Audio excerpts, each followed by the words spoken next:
This is Jonathan Ayoff here for Pro Boxing Fans. Delighted to be joined by world-renowned trainer Mr. Peter Fury. With Deontay Wilder, him and Andy Ruiz were in control of the heavyweight division, 12 months ago or so. Do you believe that those two are capable of winning world titles again? We've seen Andy Ruiz join Eddie Reynoso now. Do you think those two are capable of regaining the heavyweight crowns? Oh, it just depends how they can come back. You know, let's look at Andy Ruiz Jr. If that guy trims up properly, yeah, he's a serious threat for any fighter on the planet. He can fight Andy Ruiz Jr. He's a very top talent, and now he's teamed up with Canelo's team. If they can condition him, and he can eat right and get his body in shape, because all of that, there's one thing being a little bit out of shape. But, somebody at 6'2" or 3, weighing in at 19, 20 stone is just ridiculous. You don't have to be body beautiful. You don't have to be a bodybuilder, but you need to be at your fighting weight. It doesn't matter what your body looks like. It can be all loose skin everywhere, but you can be super fit. So like I said, I'm sure they will get him in good condition. But Andy Ruiz is a good fighter. He's still young as well. So he definitely, if the dedication's there, he can do it. Deontay Wilder, always dangerous because he's a big puncher. But Deontay Wilder, got badly exposed because he thought in his mind, I can just lose rounds, and one shot can end it all.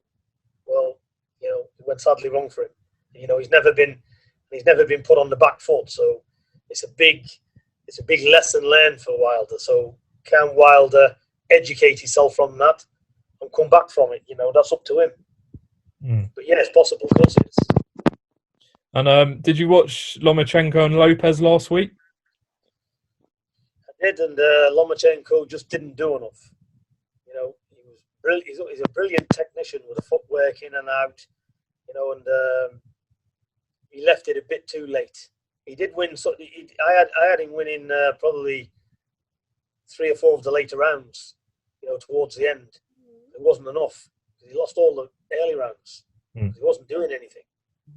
The other guy was trying. And we have seen him in the hospital with a bad shoulder. And I've been speaking to his team here. Who look after him, and he did have a complaint with the shoulder. His father wanted him not to box, but he was too far into it, and I think he had plenty of injections in it and all of that. But obviously, when he was hooking with it and throwing uppercuts off the arm, it was affecting him. So obviously, he went into that fight with a few issues. But needless to say, that's his prerogative. The better man won on the night, and that's all what matters. Where do you see the next stage for Lomachenko now? I think he's still a big name, and people will be keen to see if the injury did play a part in it. So and the Lopez's team are probably thinking, hey, you've had your chance, jog on. I've won the fight convincingly. I'm 23 years of age. I've got the world at my feet, which is amazing for him. It's where dreams come true. So it's absolutely a lovely thing, and let's not take anything away from Lopez. I think he's a brilliant fighter. Whether he had his shoulder fixed or whatever. It's a brilliant performance, and that kid can fight. There's no danger about that. So he deserves his position, and the best to him. But I think in that weight, Lomachenko, he brings money. He's a big name. People want to see this guy fight. And definitely want to see if the shoulder has caused him a problem. So he'll be back. And lastly, do you watch many of the shows that we've seen over the last few months where we've had a lot of young talent come through?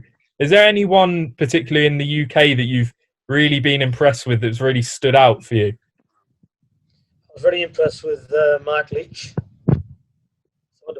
The head movement and where he was just slipping, missing, but he was missing only by fractions and then bouncing back and putting his own in. That was that was class from him. I was very impressed with what he was doing. So so that he's one of them. There's a few really. I just can't think off the top of my head, but there's a lot of young talent coming through. So I would imagine bloody hell, this phone. And so I've been watching all of the boxing, and there's been some very good fights on. Absolutely. Especially in the lockdown. We've got to be happy with what we can get. You know, we're lucky to be seeing any boxing really. You know, it's not easy. It's not easy for the promoters. It's not easy for anybody. You know, and like I said, you know, we're not greedy anyway. You know, we get offered money and we say, yeah, let's go.